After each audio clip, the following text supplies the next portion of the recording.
শোনো, আমার মনে হয় তোমার সাথে আর আমার রিলেশন রাখা সম্ভব না। কেন? কারণ তোমার মতো একটা ছেলের সাথে প্রেম করে আমি কি পেয়েছি? কিচ্ছু না। তুমি আজ পর্যন্ত বলতে পারবা যে আমার ভালো একটা গিফট করছো? আরে মানুষের বয়ফ্রেন্ডরা আইফোন গিফট করে, আইফোন তো দূরের কথা। আজ পর্যন্ত কখনো বলতে পারলাম না যে তুমি আমার একটা রিং গিফট করছো। ডায়মন্ড তো পরের কথা, স্বর্ণ পরের কথা। আহা, একটা কিনা আংটি পর্যন্ত গিফট করছো? করনি। আর মানুষের বয়ফ্রেন্ডরা দেখো কি সুন্দর সুন্দর জিনিস গিফট করে, গার্লফ্রেন্ড না চাইতে গিফট করে। আর তাছাড়া তোমরা আমি বলছিলাম যে দেখো প্রতি মাসে আমার খরচটা তোমাকে দিতে হবে না, তুমি তো সেটাও পারলো না। একটা মাস যে আমার খরচ বহন করবা সে ক্ষমতাও তোমার নেই। তোমার সাথে সম্পর্ক রেখে আমার কি হবে বলো তো? তুমি কি আমার সাথে টাকার জন্য সম্পর্ক রাখছো, নাকি মন থেকে আমাকে ভালোবাসছো? কোনটা? আমি যদি বলি যে তোমাকে ভালোবাসি, হ্যাঁ আমি তোমাকে ভালোবাসি, কিন্তু টাকা আর সম্পর্ক না একে অপরের সাথে পরিপূরক। যার অর্থ থাকে না তার কেউ থাকে না। আর তাছাড়া আমি তোমারে ভালোবাসি, কিন্তু তোমার থেকে যদি আমি বিনিময়ে কিছু নাই পাই, কেন তোমারে ভালোবাসবো? আর তাছাড়া তোমার মতো একটা ফকিরকে কেন আমি ভালোবাসতে চাও বলো তো? কারণ আমি তোমারে ভালোবাসি, তোমার নিয়ে স্বপ্ন দেখি, আমি তো তোমার থেকে আশা করবোই ভালো ভালো গিফট। কিন্তু সেটাও যদি না পাই, তাহলে তোমার সাথে সম্পর্ক রাখা আমি তো মনে করি আসলে আমার দরকার নাই। তোমার চেয়ে বেটার কাউকে আমি ডিজার্ভ করি। আমি কেন তোমাকে নিয়ে পড়ে থাকবো বলো তো? এখন তুমি যদি ভাবো আমি টাকার জন্য, তাহলে তাই। যদি ভাবো ভালোবাসা, তবে হ্যাঁ ভালোবাসতে হলেও না এই যুগে টাকার প্রয়োজন আছে, বুঝতে পারছো? হ্যাঁ, তুমি তো দেখছো আমি চাকরির জন্য কত চেষ্টা করতেছি। আর তাছাড়া তুমি তো আমার গার্লফ্রেন্ড, তোমার দায়িত্ব তো আর আমার না। আর বিয়ের পর তখন তোমার দায়িত্ব আমি নেব, আর তখন ভালো আমি একটা চাকরিও করব। এই রাখো তো, বিয়ে আর বিয়ের পর দায়িত্ব। আরে তোমার মতো একটা ছোট লোককে কে বিয়ে করবে? হ্যাঁ, যে ছেলে কিনা গার্লফ্রেন্ড থাকা অবস্থায় আর গার্লফ্রেন্ডের সামনে একটা গিফট পর্যন্ত করতে পারে না, সেই ছোট লোকটা কিনা আমি বিয়ে করব? ফাজলামি মনে হয় তোমার? হ্যাঁ, তোমার কে বিয়ে করবে? হ্যাঁ, কথাবার্তা, তোমার চেহারা, তোমার চলাফেরা সবকিছু দেখে তো খ্যাত খ্যাত মনে হয়। আমি হয়ে না এতদিন তোমার সাথে রিলেশনটা রাখছি, আমার জায়গায় অন্য কোনো মেয়ে হলে না তোমাকে পাত্তাও দিত না। ভাবছিলাম না ছেলেটা নম্রভদ্র আছে, চেষ্টা করবে কিছু একটা হবে। তোমার দ্বারা না কিচ্ছু হবে না। কারণ এতদিন ধরে যে একটা মেয়ের মন জয় করতে পারে না, সে ছেলে কি করবে? আরে একটা রাস্তার ফকির হলেও না সে চেষ্টা করে তার গার্লফ্রেন্ডকে নতুন নতুন গিফট করার। কেন জানো? তাকে ধরে রাখার জন্য। মেয়েরা কি চায়? হ্যাঁ, সুন্দর সুন্দর গিফট তার বয়ফ্রেন্ডের কাছ থেকে। এটা প্রত্যেকটা মেয়ের স্বপ্ন। কিন্তু তুমি গিফট দিয়া তো দূরের কথা, আমার মনে হয় কখনো তুমি চেষ্টাও করো। আর তুমি বলতেছো তোমারে নিয়ে নাকি আমি বিয়ে পর্যন্ত স্বপ্ন দেখি। এত বোকা তোমার মনে হয় আমারে? আমি এতটুকু না বোকা না। শোনো, তোমার সহজ সরল দেখছিলাম, তাই তোমার সাথে সম্পর্ক করছি। ভাবছিলাম যাক একটা চাকরি বাকরি করবা, আমার সুন্দর সুন্দর গিফট দিবা, আর এর মধ্যে যদি তোমার অবস্থার পরিবর্তন হয় তাহলে বিয়ে করবো। কিন্তু যা দেখছি মনে হচ্ছে তোমার পিছনে আমি বেকার সময় নষ্ট করতেছি, বুঝতে পারছো? আর হ্যাঁ, ওই যে বউ আর গার্লফ্রেন্ডের কথা বলছিল না, শোনো শোনো, বউর চেয়ে না গার্লফ্রেন্ডের পিছনে অনেক খরচ বেশি। বউ হলে কি 3 বেলা খেতে দিচ্ছ, 6 মাসে 2টা শাড়ি দিচ্ছ, বা বছরে 2টা শাড়ি দিচ্ছ, শেষ। কিন্তু গার্লফ্রেন্ড, তুমি জানো গার্লফ্রেন্ড হলে কি করতে হয়? মাসে মিনিমাম 2-4 দিন তাকে নিয়ে চাইনিজে বসতে হয়, তাকে নিয়ে ঘুরতে হয়, তাকে নতুন নতুন গিফট দিতে হয়, তবেই না সম্পর্ক থাকে। তার ফোনে মিনিট ভরে দেয়া, এমবি ভরে দেয়া, তাকে নতুন ফোন কিনে দেয়া, তাকে নিয়ে শপিং করা, এগুলো হচ্ছে গার্লফ্রেন্ড।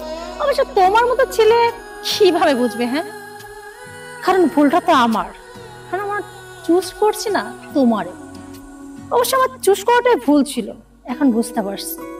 তাই আমার মনে হচ্ছে তোমার পিছনে বেকার সময় না নষ্ট করে অন্য কোনো ছেলের পিছনে গেলে অন্তত এতদিনের সুন্দর সুন্দর গিফট হইতো।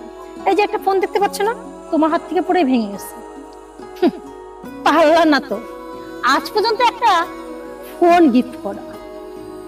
অবশ্য কাকে কি বলছে, যে নিজেই কিনা বাটন ফোন নিয়ে ঘুরে বেড়ায়, তারা আবার বলছে ফোন কিনে দেয়। তবে শোনো, হ্যাঁ, তো ভদ্রভাবে আমি কথা বলতে পারলাম না। আমি সিদ্ধান্ত নিচ্ছি তোর সাথে আর সম্পর্ক রাখবো না।